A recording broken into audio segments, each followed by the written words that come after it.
ہر دو درجے کے درمیان زمین اور آسمان کے برابر فاصلہ ہے۔ سب سے اعلیٰ ترین درجے کا نام فردوس ہے۔ فردوس سے جنت کی چاروں نہریں سیحان، جیحان، فرات اور نیل جاری ہوتی ہیں۔ فردوس کے اوپر اللہ کا عرش ہے۔ جب بھی اللہ سے جنت کا سوال کرو تو فردوس کا سوال کرو، یعنی جنت الفردوس مانگو اللہ سے۔ نچلے درجے کے محلات والے جنتی اوپر والے درجات کے محلات کو دیکھ کر یوں محسوس کریں گے جیسے دور کوئی چمکتا ہوا ستارہ نظر آ رہا ہے، یعنی اتنا ڈسٹنس ہوگا۔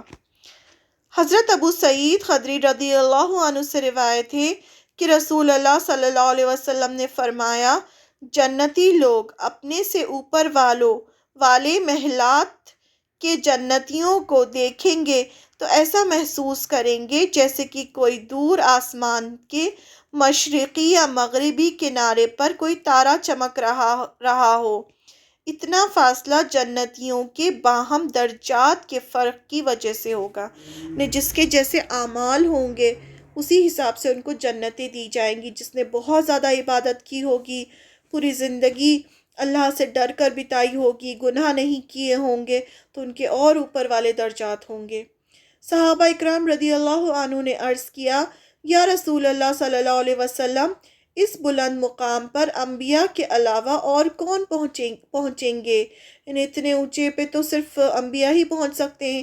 آپ صلی اللہ علیہ وسلم نے ارشاد فرمایا، کیوں نہیں پہنچیں گے؟ قسم اس ذات کی جس کے ہاتھ میں میری جان ہے، وہ لوگ ان درجوں میں ہوں گے جو اللہ پر ایمان لائے اور رسولوں کی تصدیق کی، یعنی جو سچے دل سے ایمان لائے گا اور رسولوں کی تصدیق کریں گے وہ بھی ان درجوں پہ پہنچ سکتے ہیں، کوئی بڑی بات نہیں ہے اس میں۔ جنت کے 100 درجے ہیں، 2 درجوں کے درمیان 100 سال کی مسافت یعنی ڈسٹنس کا فرق ہے۔ اتنا دور ہوں گے جو 2 درجے ہوں گے جنت کے۔ حضرت ابو ہریرہ رضی اللہ عنہ کہتے ہیں کہ رسول اللہ صلی اللہ علیہ وسلم نے فرمایا، جنت کے 100 درجے ہیں، ہر 2 درجوں کے درمیان 100 سال کی مسافت کا فرق ہے۔ ترمذی کی روایت ہے۔ اللہ کے لیے ایک دوسرے سے محبت کرنے والوں کے گھر مشرق یا مغرب سے طلوع ہونے والے چمکدار ستاروں کی طرح نظر آئیں گے۔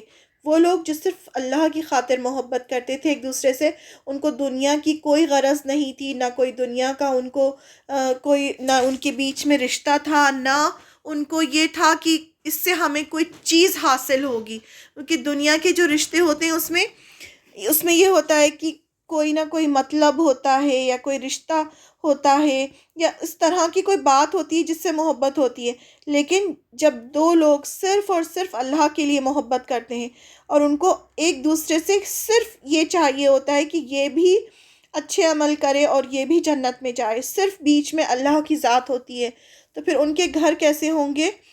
حضرت ابو سعید رضی اللہ عنہ سے روایت ہے کہ رسول اللہ صلی اللہ علیہ وسلم نے فرمایا، اللہ کے لیے ایک دوسرے سے محبت کرنے والوں کے گھر جنت میں تمہیں اس طرح نظر آئیں گے جیسے مشرق یا مغرب سے طلوع ہونے والے ستارے۔ لوگ پوچھیں گے، یہ کون ہیں؟ انہیں بتایا جائے گا، یہ اللہ کے لیے ایک دوسرے سے محبت کرنے والے لوگ ہیں۔ مسند احمد نے روایت کیا ہے۔ اور پھر ایسے لوگوں کو عرش کے نیچے بھی سایہ ملے گا جو صرف اللہ کی خاطر ایک دوسرے سے محبت کرتے تھے، جن کے بیچ میں دینی رشتہ تھا۔ سابقون کے لیے سونے کے 2 باغ اور اصحاب الیمین کے لیے چاندی کے 2 باغ ہوں گے۔ حضرت ابو بکر بن ابو موسیٰ اشعری اپنے باپ سے روایت کرتے ہیں کہ رسول اللہ صلی اللہ علیہ وسلم نے فرمایا، سابقون کے لیے سونے کے 2 باغ اور اصحاب الیمین کے لیے چاندی کے 2 باغ ہیں۔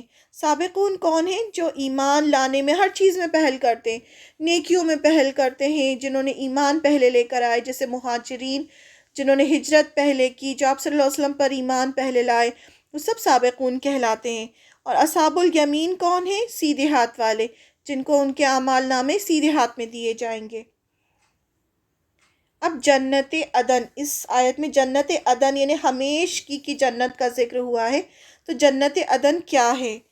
جنت عدن کو اللہ تعالیٰ نے اپنے ہاتھ سے بنایا ہے۔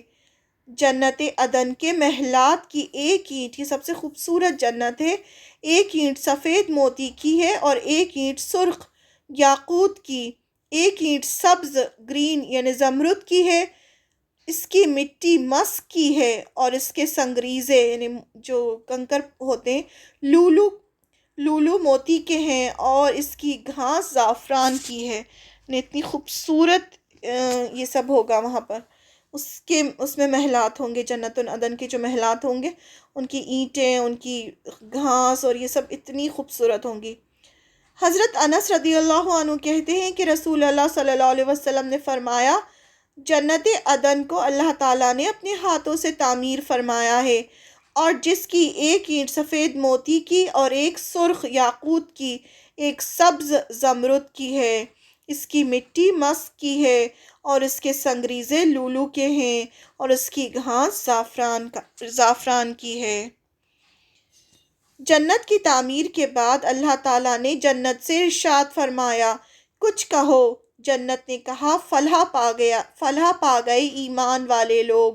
پھر اللہ تعالیٰ نے ارشاد فرمایا، میرے جلال اور عزت کی قسم، کوئی بخیل یعنی کنجوس جو زکوٰۃ ادا نہ کرتا ہو، جو اللہ کے راستے پہ خرچ نہیں کرتا ہو، تجھ میں داخل نہیں ہو سکے گا۔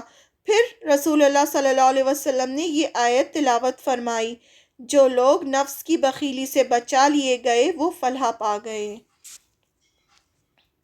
بعض محلات میں سونے کے باغات ہوں گے جن کی ہر چیز سونے کی ہوگی، کچھ محلات میں چاندی کے باغ ہوں گے جن کی ہر چیز چاندی کی ہوگی۔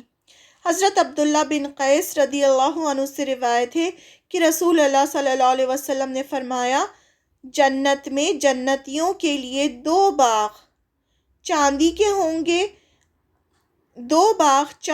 ہوں گے، اس کے برتن اور ہر چیز چاندی کی ہوگی، اور دو باغ سونے کے ہوں گے جس کی ہر چیز سونے کی ہوگی۔ لوگوں کے لیے جنت عدن میں اپنے رب کو دیکھنے میں کوئی چیز رکاوٹ نہ بنے گی سوائے اس کی کبریائی کی چادر کے جو اس کے چہرے مبارک پر ہوگی۔ جنت کے محلات میں بڑے بڑے گنبد پلرز خوبصورت سفید موتیوں سے تعمیر کیے گئے ہیں۔ حضرت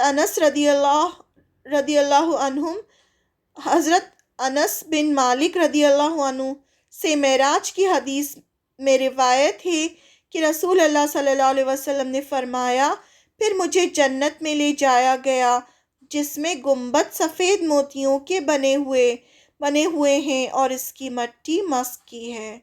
یہ مسلم کی روایت ہے۔ تو اللہ تعالیٰ اللہم انی اسألک جنت الفردوس العلیٰ۔